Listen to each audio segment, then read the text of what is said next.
briefing for Thursday, the 27th of July. I'm Stephen Ridgway.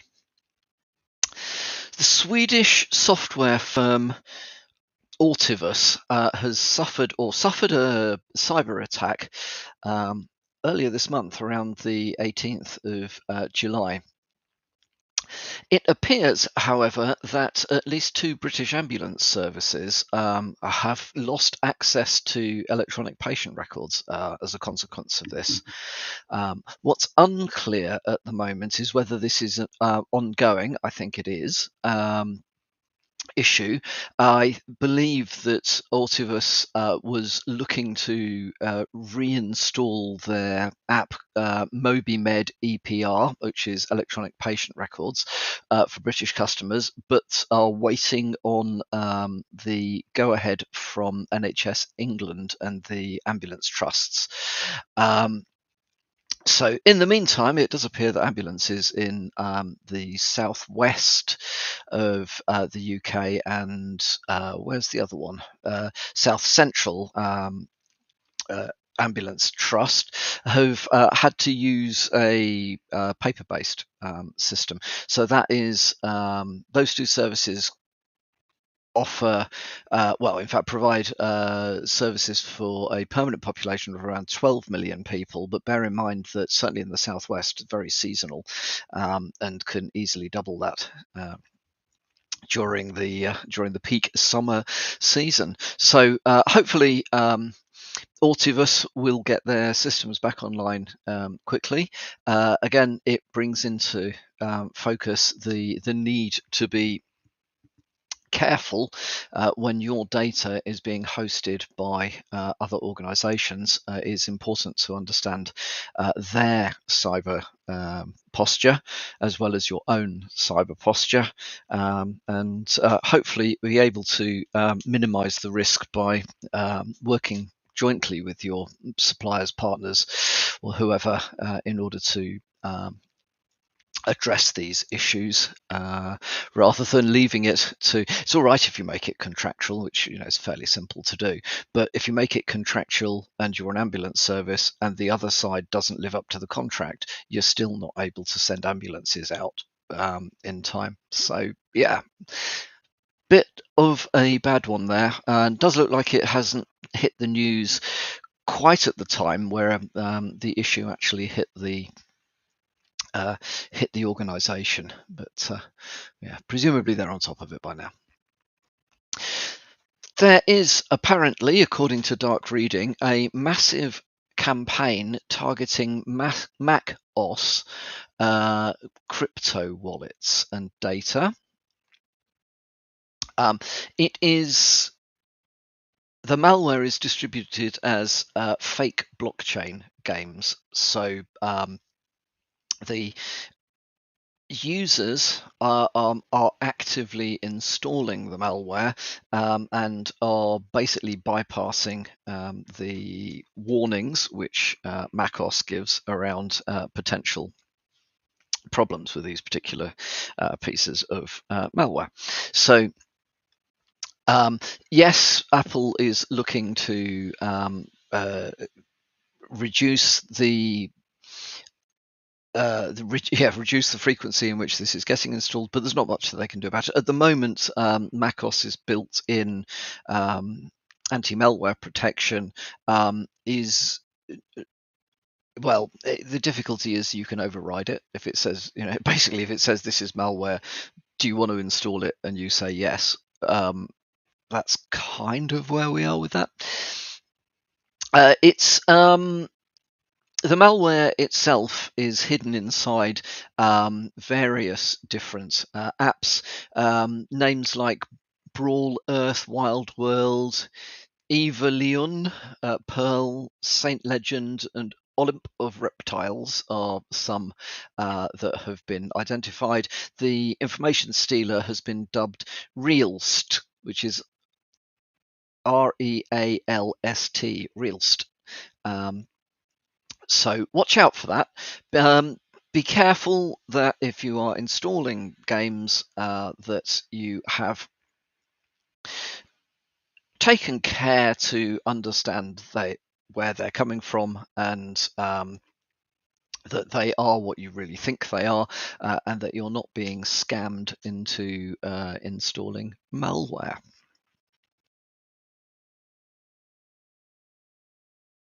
So Nitrogen ransomware is focusing on luring IT professionals via Google and Bing ads. So um, basically, it's a form. This is a targeted form of malvertising, or fake advertisements for popular tools.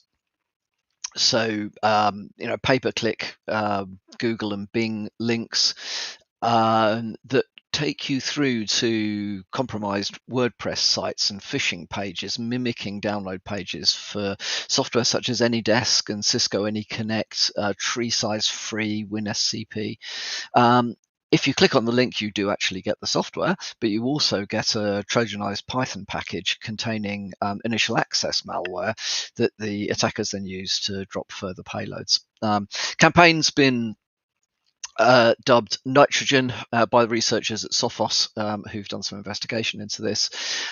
It has already hit various technology companies in North America, but expect it to spread. I think the reason that it's interesting is that, as IT pros with of tooling, I think there is still a tendency that you can download things from kind of anywhere that offers it, rather than necessarily always going back to the original manufacturers or the original vendor's site. So just be careful if you are looking for IT tooling and you Google it. I would recommend that you make sure that you're downloading it from the original vendors or the original provider, rather than via any of the links, the advert links. I personally, when Google puts adverts for things at the top of your search page, I always skip all the ones that say they're an advert and go straight to the ones underneath it, because quite frankly, I have seen enough to know that Google's idea of keeping ads safe and my idea of keeping ads safe do not align. So watch out for that. This is focused on IT professionals, aiming to catch you out into downloading malware off the back of looking for particular tools. Peloton. Peloton devices apparently have vulnerabilities that give attackers a backdoor into it gives attackers a backdoor into your home environments, or potentially if you've got Peloton devices in a corporate gym or whatever, you could potentially be allowing attackers into the corporate environment as well. I mean, they are just IoT devices. I haven't got one, so I can't speak from personal experience of them. However, it does appear that the attackers are aiming to remotely spy on victims through open unauthenticated API, and it looks like the devices suffer from similar vulnerabilities to various IoT devices that are out there at the moment. So the Peloton Tread, for example, is currently running about 3 versions behind the current Android 13. So there could be potentially at least theoretically 1,100 vulnerabilities that could still be out there on those devices. Not all of those have been tested, and not all of those are known. So it is possible that perhaps in the background, Peloton has been patching Android. Entirely possible, but we don't know. So if you have got Peloton devices and you are concerned, I would recommend that you make sure you have some visibility on the traffic going into and out of your environments. if they're home environments, you can actually still do that. There are some very lightweight tools that you can use to capture traffic or capture logs going into or out of your home routers. And so, it would be possible to look for this sort of traffic. Other than that, keep your devices up to date. Hopefully, if you've got these things in a corporate network, they're segregated off into some part of your environment where they can't do any harm. And then finally from me today, following on from yesterday where we talked about the vulnerabilities that have been identified in the terrestrial trunked radio TETRA standard, which is used by many law enforcement and government agencies, European, UK, and elsewhere. The European let me get their acronym right. Their acronym is ETSI, ETSI. That's the European Telecommunications Standard Institute.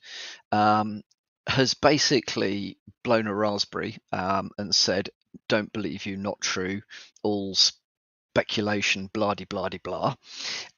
They have said there is an ongoing maintenance program to ensure that the standards remain sound, and that they have been working on improved standards since October 2022. So it should all be all right then, shouldn't it? It sounds terribly like a European agency. Yes, completely missing the point. So they also say that in fact, let's ask the question: when is a backdoor not a backdoor?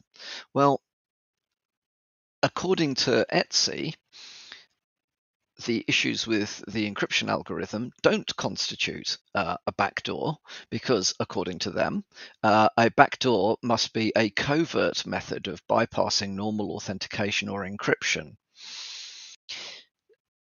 So, intentionally weakening public